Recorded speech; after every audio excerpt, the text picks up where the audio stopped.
Hello everyone, class 2। कैसे हैं आप लोग? पढ़ाई वढ़ाई चल रही है कि नहीं?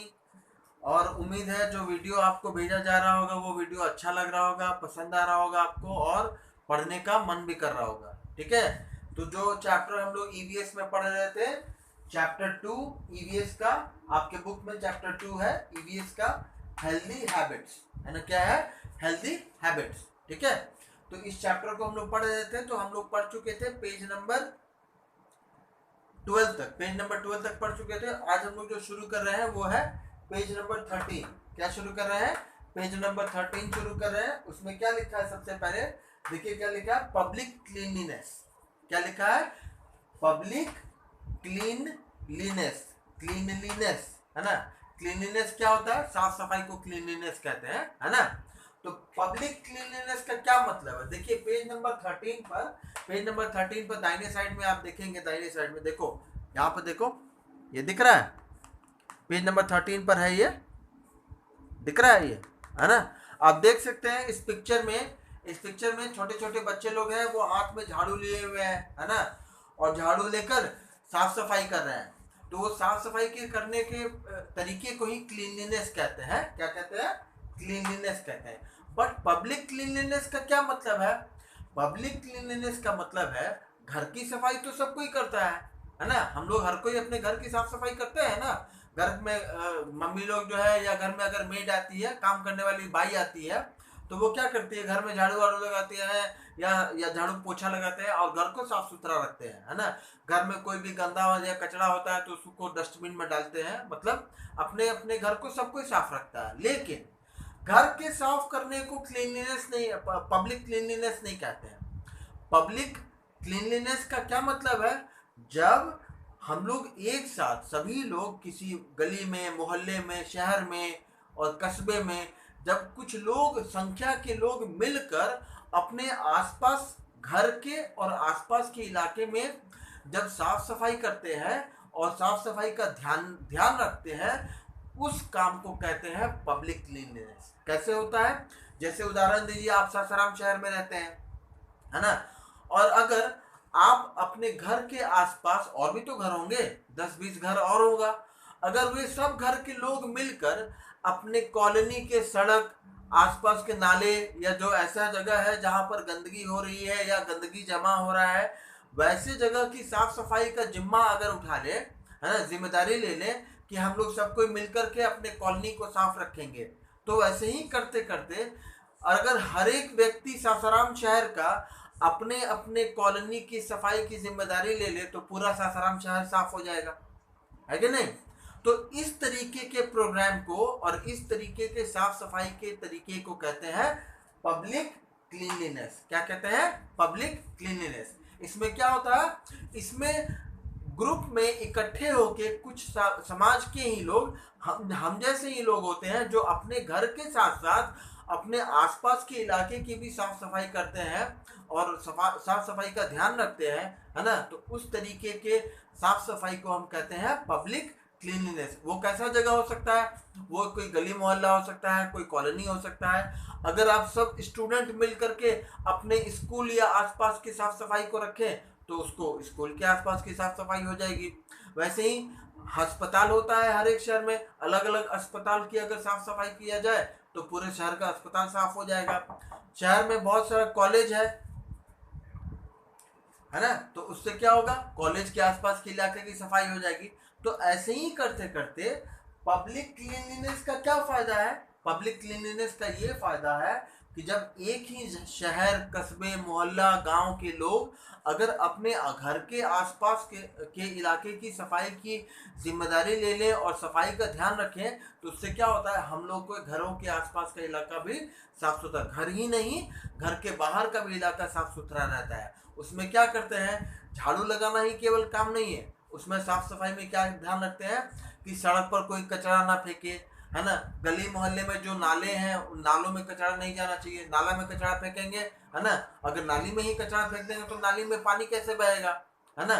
तो बारिश के दिन में नाला जाम हो जाएगा और हम लोग के सब घर के आसपास के इलाके में पानी भर जाएगा, है ना? तो ये भी तरीका है साफ सफाई रखने का, है ना? और क्या तरीका है कि खुले में टॉयलेट नहीं करना, शौच नहीं करना, है ना? ये भी साफ सफाई का तरीका है ना? फिर अगर किसी तरह का घर से निकलने वाला गंदगी है, उसको सड़क पर ना फेंक करके एक कोई जगह हो जहाँ पर कचरा इकट्ठा करने का जगह हो, अगर वहां पर फेंकेंगे तो कचरा इधर उधर फैला हुआ नहीं दिखेगा। तो इन सब तरीकों को अपनाकर लोग, जब किसी कस्बा, शहर, मोहल्ला, गांव के लोग अपने घर के साथ साथ अपनी आसपास के इलाके की सफाई का ध्यान रखते हैं और अभियान चलाते हैं, और तो उस तरीके की सफाई को, प्रोसेस को कहते हैं हम लोग पब्लिक क्लीनलीनेस। बात सुन में आया? ये हो गया आपका पेज नंबर 13 पर, है ना। उसी पेज पर, पेज नंबर 13 के आगे आप देखेंगे वहां पे एक पिक्चर बना हुआ है, उसमें लिखा हुआ है ईट दिस। तो ये पहले ही भी बता चुके हैं कि हम लोगों को क्या खाना चाहिए और क्या नहीं खाना चाहिए। ये कल बताए थे, कल के वीडियो में समझाए थे आपको, है ना, कि हम लोग को कौन कौन से खाने का ध्यान रखना चाहिए और कौन कौन सा खाना ऐसा है जो रोज नहीं खाना चाहिए, कभी कदार खा सकते हैं। ठीक है, तो वो दिया हुआ है, ये तो ऑलरेडी कल बता चुके हैं। तो आगे चलते हैं। आगे है पेज नंबर 14 पर, पेज नंबर 14 पर है opening the oyster. Opening the oyster एक तरह का गेम है, या एक तरह का अलग सा, पढ़ाई से अलग एक तरह का चीज दिया हुआ है। उसमें क्या कह रहा है, स्वच्छ भारत अभियान, है ना, आप लोग देखते होंगे ना, टीवी पर देखते होंगे स्वच्छ भारत अभियान। उसमें क्या होता है, हमारे देश के जो प्रधानमंत्री मोदी जी हैं ना, सब कोई मोदी जी का नाम लेता है ना, तो हमारे देश के प्रधानमंत्री हैं, है ना, हमारे देश के प्रधानमंत्री हैं माननीय नरेंद्र मोदी जी। उन्होंने क्या किया, उन्होंने देश के नागरिकों से, देश में, हमारे पूरे देश में जो अलग अलग राज्यों में रहने वाले लोग हैं, जैसे हम लोग बिहार में रहते हैं, वैसे ही कोई बंगाल में रहता है, कोई पंजाब में रहता है, इसी देश में राजस्थान में भी कोई रहता है, कोई महाराष्ट्र में रहता है। तो ये सब अलग अलग राज्यों के का नाम है, पर उन सभी राज्यों में रहने वाले लोग इसी देश में रहने वाले लोग हैं, है ना। तो प्रधानमंत्री ने पूरे देश के वासियों से, पूरे देश के लोगों से एक आग्रह किया कि आप लोग सभी कोई अपने आसपास के इलाके की सफाई का ध्यान रखें। और जब पूरे देश के लोग अगर पूरे आसपास के इलाके की सफाई का ध्यान रखने लगेंगे, तो उससे क्या होगा, धीरे धीरे हमारा पूरा देश जो है वो स्वच्छ हो जाएगा, साफ सुथरा हो जाएगा, कहीं पर भी गंदगी नहीं दिखेगी, सड़क के किनारे गंदगी नहीं दिखेगी। प्रधानमंत्री बोले कि भाई सड़क के किनारे गंदगी मत फेंकिए, अगल बगल के इलाके में भी थोड़ा बहुत झाड़ू लगा दीजिए, कचरा सड़क पर मत फेंकिए, नाले में मत फेंकिए, कचरा को कूड़ेदान में फेंकिए, सड़क के किनारे शौच मत करिए। खुले में लोग नहीं खड़े होकर टॉयलेट करने लगते हैं, कहीं पर भी बैठ के लैट्रिन करने लगते हैं। तो बोले कि नहीं ऐसा मत करिए, अपना सरकार पैसा देगी, आप अपने अपने घर में शौचालय बनवा लीजिए, है ना। तो ये सब करने से क्या हुआ, ये सब करने से पूरे देश में लोगों के बीच में, हमारे देश में रहने वाले लोगों के बीच में एक एक बहुत अच्छा अभियान शुरू हुआ। उस अभियान के तहत क्या हुआ कि सभी लोगों ने अपने आसपास के इलाके की साफ सफाई की जिम्मेदारी ले ली, और उसी अभियान को हम कहते हैं स्वच्छ भारत अभियान, है ना। क्या कहते हैं, स्वच्छ भारत अभियान। उस अभियान का क्या मतलब है, स्वच्छ भारत अभियान का मतलब है कि इस देश के नागरिक, इस देश में रहने वाले लोग ही सरकार के कहने पर, प्रधानमंत्री के कहने पर अपने आसपास के घर के साथ साथ, अपने घर के साथ साथ अपने आसपास के इलाके की सफाई की अगर जिम्मेदारी ले लें, तो हमारा पूरा देश साफ हो जाएगा, साफ सुथरा दिखेगा। जब साफ सुथरा दिखेगा, गंदगी नहीं होगी, तो हमारे ही देश के लोगों को बीमारी नहीं होगी। इससे फायदा किसको होगा, हम ही लोग को ना फायदा होगा। तो ऐसा कहने से जो इतना बड़ा अभियान देश में चला, उससे क्या होता है, उससे हमारे देश की सफाई का जिम्मा लोगों ने उठा लिया, और बहुत ज्यादा मात्रा में हमारे देश में साफ सफाई भी हुआ, है ना। जिनके घरों में शौचालय नहीं था, वो लोगों ने अपने अपने घर में शौचालय बना लिया, है ना। लोग सड़क के किनारे खड़े होकर टॉयलेट करते थे, सड़क के किनारे बैठकर लैट्रिन करते थे, है ना। तो वो करने से क्या हुआ, वो सब बंद हो गया, उससे सड़क के किनारे साफ सफाई होगी। लोग कचरा कूड़ेदान में फेंकना शुरू कर दिया, इधर उधर नहीं फेंकने के बजाय एक कूड़ेदान होता है उसमें जाके फेंकने लगे। तो उससे क्या हुआ, धीरे धीरे करके, इसमें वक्त लगेगा, लेकिन हमारा पूरा देश साफ हो जाएगा। और साफ होने से क्या होगा, इससे फायदा हमारे देश के लोगों को ही होगा, हम ही लोगों को होगा। लोग जो है बीमारी से बचे रहेंगे, किसी को बीमारी नहीं होगा, लोग स्वस्थ रहेंगे तो हमारा देश स्वस्थ रहेगा, देश स्वस्थ रहेगा तो देश विकास करेगा, देश विकास करेगा मतलब और आगे बढ़ेगा, और आगे बढ़ेगा तो हम ही लोगों को फायदा होगा। ठीक है, तो ये था आपका opening the oyster, that is given on page number 14, है ना। अब आगे चलते हैं, आगे लिखा है ऑक्टा चैलेंज। ऑक्टा देखो, एक ऑक्टोपस बना हुआ होगा, देखो उसका बहुत सारा हाथ है, पेज नंबर 14 पर एक ऑक्टोपस बना हुआ है ना, इसको बहुत देखो यहाँ पे ऐसे कैसे बना हुआ है, देखो ये ऑक्टोपस बना हुआ है, ऑक्टोपस है ना, ऑक्टा चैलेंज पेज नंबर देखो 14 पर है, ठीक है, पेज नंबर 14 पर है। तो इसमें क्या कह रहे हैं, इस ऑक्टा चैलेंज में क्या बता रहा है, क्या कह रहा है, what steps would you take to keep your school neat and clean. ऐसा कौन कौन सा काम आप लोग स्टूडेंट्स कर सकते हैं जिसके माध्यम से आपका स्कूल साफ सुथरा रह सकता है ना। आप जहाँ पर पढ़ाई करते हैं स्कूल में, और उसमें आप लोग कौन सा ऐसा काम करेंगे, किन बातों का ध्यान रखेंगे जिससे आपका स्कूल साफ सुथरा रहेगा। तो क्या करेंगे उसमें, सबसे पहला बात कि जब भी स्कूल आएंगे तो कहीं पर भी इधर उधर कोई चीज़ नहीं फेंकेंगे। कोई भी कूड़ा कचरा अगर है, पेंसिल छील रहे हैं या पेन का रिफिल खत्म हो गया या कोई कागज़ फट गया या कोई भी लंच कर रहे हैं तो लंच का कुछ बच गया वेस्ट पार्ट है ना, जो नहीं खाने वाला चीज़ होता है, जैसे फल का रहे तो बीज हो गया, केला हो गया तो केला का छिलका हो गया, ये सब वेस्ट चीज़ जो है वो इधर उधर नहीं फेंकेंगे है ना। आपके क्लासरूम में मौजूद जो डस्टबिन है या कॉमन एरिया होता है जहाँ पर डस्टबिन रखा हुआ होता है वहाँ पर जाके फेंकेंगे तो उससे क्या होगा, या क्लासरूम में ही किसी कॉर्नर में रख देंगे तो जब सफाई होगा तो उसको सफाई करके हटा दिया जाएगा। बट अगर इधर उधर कहीं पर भी फेंकेंगे तो उससे क्या होगा, उससे गंदगी फैलेगा, स्कूल गंदा दिखेगा, बीमारी भी फैल सकता है और उससे नुकसान किसको होगा, नुकसान आप ही लोगों को होगा है ना। तो इस तरीके से क्या कर सकते हैं हम लोग, स्कूल में साफ सफाई का ध्यान रख सकते हैं। जहाँ पर आप जैसे घर में साफ सफाई का ध्यान रखते हैं वैसे स्कूल में जहाँ पर भी हम रहेंगे वहाँ पर साफ सफाई का ध्यान रखेंगे। स्कूल जाएंगे तो स्कूल में ध्यान रखेंगे, अगर बड़े हो जाएंगे कॉलेज में जाएंगे तो कॉलेज में साफ सफाई का ध्यान रखेंगे, अगर और बड़े हो जाएंगे कहीं पर नौकरी करने लगेंगे, टीचर बन जाएंगे, डॉक्टर बन जाएंगे, इंजीनियर बन जाएंगे, तो कहीं पर तो दफ्तर में काम करने जाएंगे ना, ऑफिस में काम करने जाएंगे, तो जहाँ पर जाएंगे वहीं पर साफ सफाई का ध्यान रखेंगे। और ऐसा करने से क्या होगा, जब इस देश के सभी लोग साफ सफाई की जिम्मेदारी अपने ऊपर ले लेंगे तो पूरा देश हमेशा ही साफ रहेगा, कभी गंदा नहीं होगा, और कभी गंदा नहीं रहेगा तो हम लोग सभी को स्वस्थ रहेंगे। हम लोग स्वस्थ रहेंगे, देश के नागरिक स्वस्थ रहेंगे तो देश स्वस्थ रहेगा है ना। देश को फिर बाहर से लोग, जो दूसरे देश से लोग आते हैं हमारे यहाँ देश में घूमने उमने के लिए, वो लोग आएंगे तो क्या कहेंगे, अरे देखो कितना साफ सुथरा देश है, बहुत अच्छा देश है ना। तो आगे बढ़ते हैं, बोलते हैं फिर आगे आगे चलते हैं, आते हैं गुड मैनर्स है ना। गुड मैनर्स किन किन आदतों को हम लोग कह सकते हैं, कौन सा ऐसा आदत है, मैनर्स है जिसको हम लोग गुड मैनर्स कहते हैं है ना। तो उसमें देखो सबसे पहले पेज नंबर 14 पर देखिए कुछ पिक्चर बना हुआ है ना, कुछ पिक्चर बना हुआ है। हम धीरे धीरे करके इन सारे पिक्चर्स के ऊपर पेज नंबर 14 पर और पेज नंबर 15 पर ये जो जितना पिक्चर बना हुआ ना 1 2 3 4 5 ये पांचों पिक्चर्स के ऊपर हम लोग चर्चा करेंगे कि उस पिक्चर के माध्यम से क्या समझाने का कोशिश किया जा रहा है ना। तो सबसे पहले क्या कह रहा है, से thank you when someone helps you और डज यू अ फेवर। जब कोई भी व्यक्ति अगर आपका मदद कर रहा हो या आपका हेल्प कर रहा हो या कोई ऐसा काम कर रहा हो जिससे आपको फ़ायदा हो या आपको हेल्प हो, तो वैसे आदमी को जब भी पर कोई आदमी अगर आपको हेल्प करता है, कोई सामान कुछ गिफ्ट देता है ना, या कुछ इस तरीके का काम करता है जिससे आपका मदद हो रहा है, तो जब मदद करने वाले को हमेशा ही थैंक यू बोलना चाहिए। क्या बोलना चाहिए, थैंक यू है ना। फॉर एग्जाम्पल जैसे तुम्हारा कोई फ्रेंड है, वो तुम्हारे लिए अपने घर से तुम्हारे लिए कोई टॉफ़ी लेके आया कि हम जाएंगे आज हम अपने फ्रेंड को देंगे, तो जब तुम्हारा कोई फ्रेंड तुमको कोई टॉफ़ी दे, गिफ्ट दे या तुम्हारा किसी काम में तुम्हारा हेल्प कर दे, तो हमेशा हेल्प करने वाले आदमी को क्या बोलना चाहिए, थैंक यू बोलना चाहिए है ना। क्यों, वो तुम्हारा मदद कर रहा है ना, वो तुम्हारा ध्यान रख रहा है, तुम्हारा चिंता कर रहा है, तो फिर तुम्हारे लिए खुद चॉकलेट खा रहा है तो अपने तुम्हारे लिए भी चॉकलेट लेकर के आ रहा है। तो अगर कोई फ्रेंड तुमको चॉकलेट देता है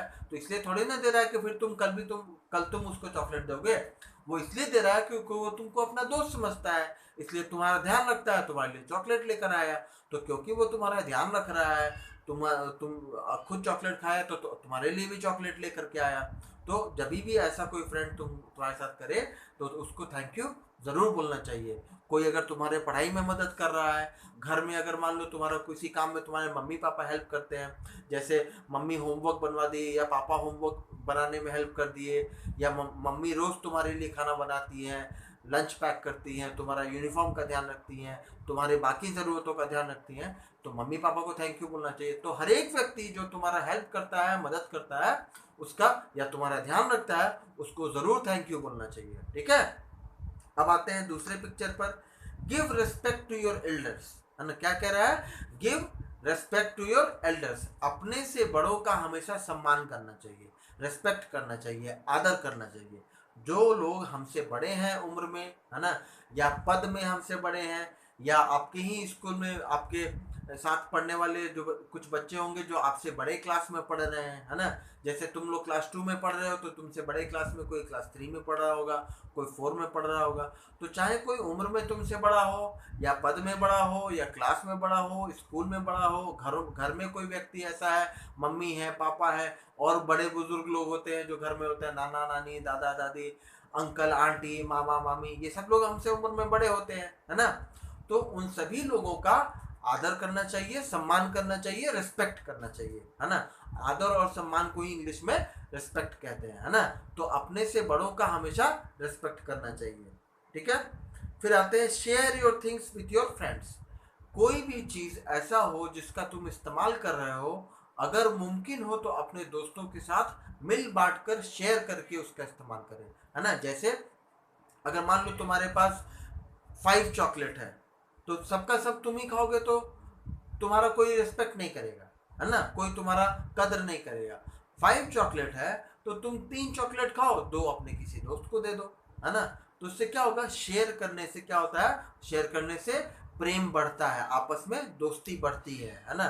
कोई भी चीज़ जो है वो आपस में शेयर करना चाहिए, वो चाहे लंच हो, चॉकलेट हो, टॉफ़ी हो, कोई काम हो, है ना। जैसे मान लो तुम्हारे किसी दोस्त का होमवर्क नहीं बन पा रहा है, तो उसका हेल्प कर दो, अपना बुक या नोटबुक उसको दे दो, शेयर करो, ताकि वो तुमसे हेल्प लेकर वो अपना काम पूरा कर ले, है ना।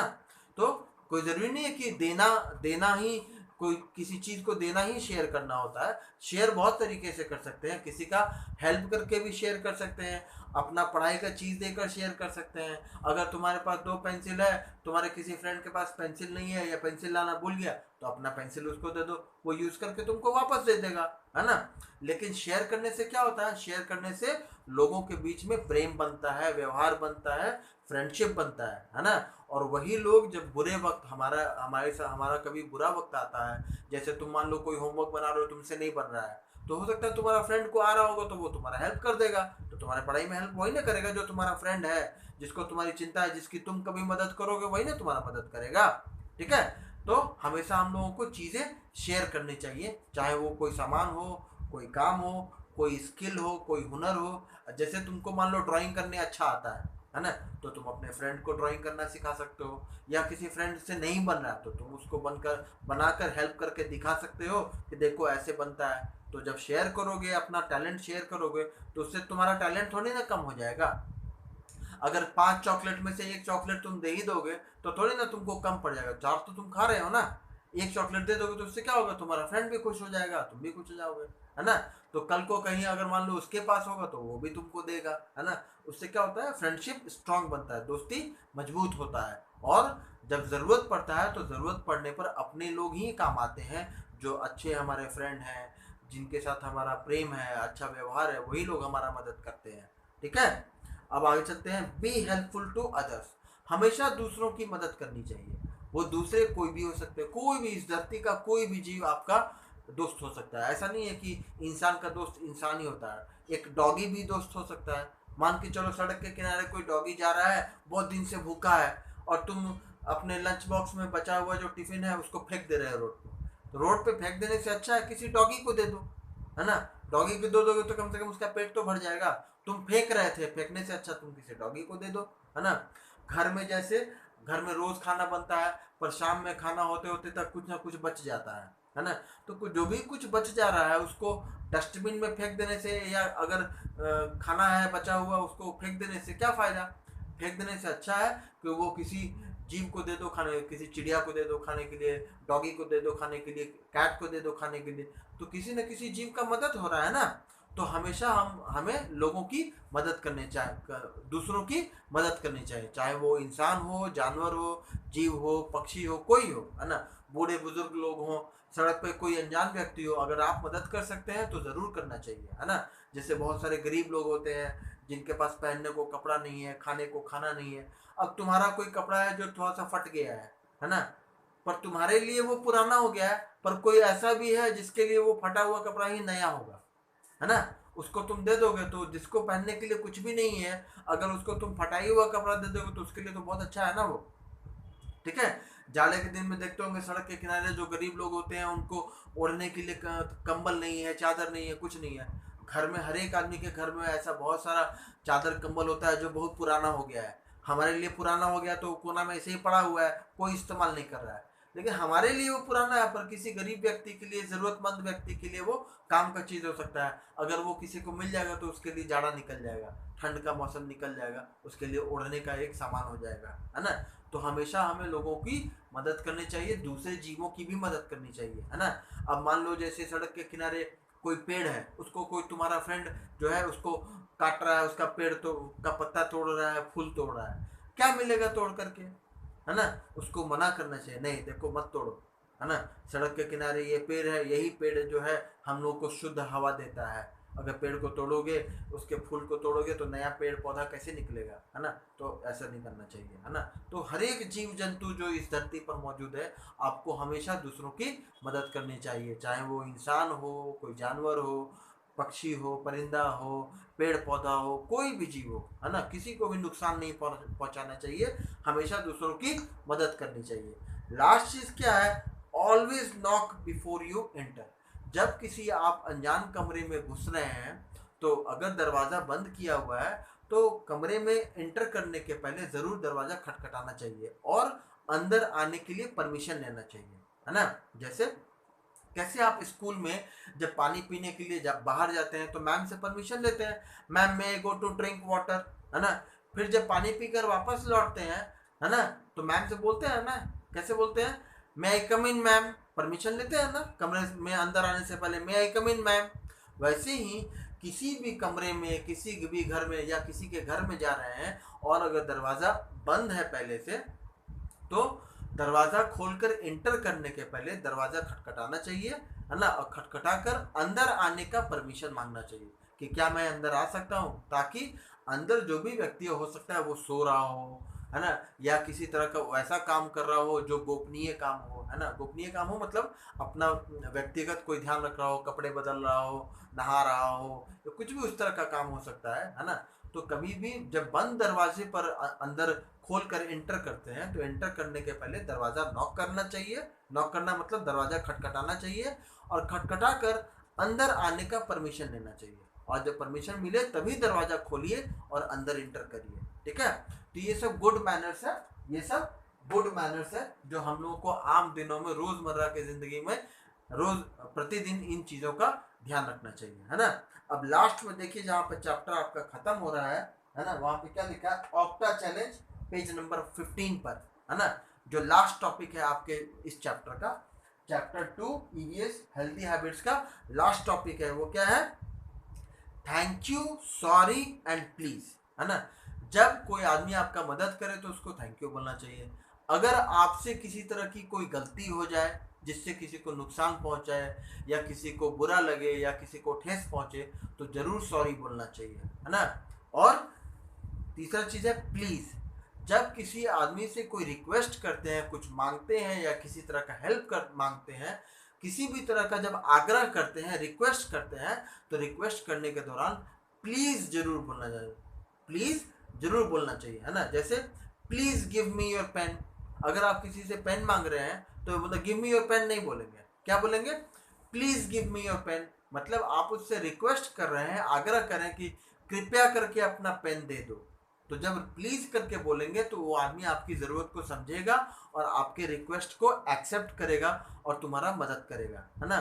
Please give me your mobile number, अगर मान लीजिए आप अपने किसी अनजान व्यक्ति से मोबाइल नंबर मांग रहे हैं तो ऐसे ही मांगेंगे तो वो गलत समझ सकता है कि है मेरा क्यों मोबाइल नंबर मांग रहा है, है ना। लेकिन जब आप बोलेंगे please give me your mobile number, तो वो जरूर पूछेगा कि आपको क्या जरूरत है मेरे मोबाइल नंबर का, है ना। तो वो तुम्हारी जरूरत को, तुम्हारे रिक्वेस्ट को समझेगा। तो जब भी किसी से कोई चीज मांगते हैं, कोई रिक्वेस्ट करते हैं, तो प्लीज जरूर बोलना चाहिए। प्लीज बोलने का मतलब होता है कृपया, है ना, कृपा करना, है ना। तो प्लीज बोलने से क्या होता है, प्लीज बोलने से वो आपके रिक्वेस्ट को समझेगा, सुनेगा और जरूर आपकी मदद करेगा, ठीक है। सॉरी कब बोलना चाहिए, जब आपसे किसी तरह की कोई गलती हो जाए। अगर आपके किसी व्यवहार से, किसी, जैसे मान लो तुम अपने किसी किसी दोस्त को गलती से गुस्सा में मार दिए, गुस्सा में मार ही दिए, कोई बात नहीं, मार दिए तो मार दिए, लेकिन अपनी इस गलती के लिए माफी जरूर मांगना चाहिए, है ना। अगर सॉरी बोल दोगे, अगर वो तुम्हारा दोस्त होगा तो वो तुमको माफ भी कर देगा, है ना। लेकिन सॉरी नहीं बोलोगे तो वो क्या समझे, बोले बहुत अकड़ू है, बदमाश लड़का है, झगड़ा करता है, मारता है हमको, है ना। तो ऐसा काम नहीं करना चाहिए। अगर कोई गलती हो जाए, किसी भी तरह की गलती हो, तो उस गलती के लिए सॉरी जरूर बोलना चाहिए, है ना। और अगर आपका कोई मदद कर रहा हो, कि किसी तरह का हेल्प कर रहा हो, तो हेल्प करने वाले आदमी को, मदद करने वाले आदमी को थैंक यू जरूर बोलना चाहिए, ठीक है। तो ये हो गया आपका चैप्टर 2 के सारे टॉपिक्स का डिस्कशन खत्म हो गया। आपको जो भी चीज़ समझा सकते थे समझाने का कोशिश किए, प्रयास किए। सारे वीडियोस को ध्यान से देखिएगा, समझिएगा, है ना। कल हम लोग, फिर कल नहीं, आज फ्राइडे हो गया, अब हम लोग मिलेंगे मंडे को, है ना। मंडे को जब हम लोग मिलेंगे तो इस चैप्टर 2 में मौजूद जो भी क्वेश्चन आंसर है उसके ऊपर डिस्कस करेंगे और उस क्वेश्चन आंसर को सॉल्व करेंगे, ठीक है। तो अभी तक जितने वीडियोस के थ्रू आपको पढ़ाने की कोशिश किए हैं, उन सारे वीडियोस को एक बार रिवाइज करके देखिएगा, समझिएगा, जो चीज़ें सिखाई गई हैं उसको ध्यान दीजिएगा और उस पर अमल भी करिएगा, है ना। जो चीज़ करने के लिए कहा गया है उन सब चीज़ों को अपनी आदतों में डालिएगा। क्यों, चैप्टर का नाम क्या है, हेल्दी हैबिट्स। ये सब हम जिन जिन चीज़ों की बात कर रहे हैं, क्या है, ये सब आदतें हैं। तो ये सब अच्छी आदतें हैं, अच्छी आदतों को अपने जीवन में जरूर लाना चाहिए। उससे आपका भला ही होगा, फायदा ही होगा, नुकसान नहीं होगा, है ना। तो इन सब चीज़ों पर, नियमों पर, आदतों पर ध्यान देंगे और अपने डेली लाइफ में, रोज की जिंदगी में इन सब आदतों को शामिल करने की कोशिश करेंगे, ठीक है। और फिर सोमवार को मिलते हैं, तो इस चैप्टर का मौजूद जो क्वेश्चन आंसर होगा उस क्वेश्चन आंसर को बनाएंगे, सॉल्व करेंगे, उसको देख करके आप कंप्लीट करिएगा, ठीक है। अपना ध्यान रखिएगा, पढ़ाई करते रहिएगा। Thank you.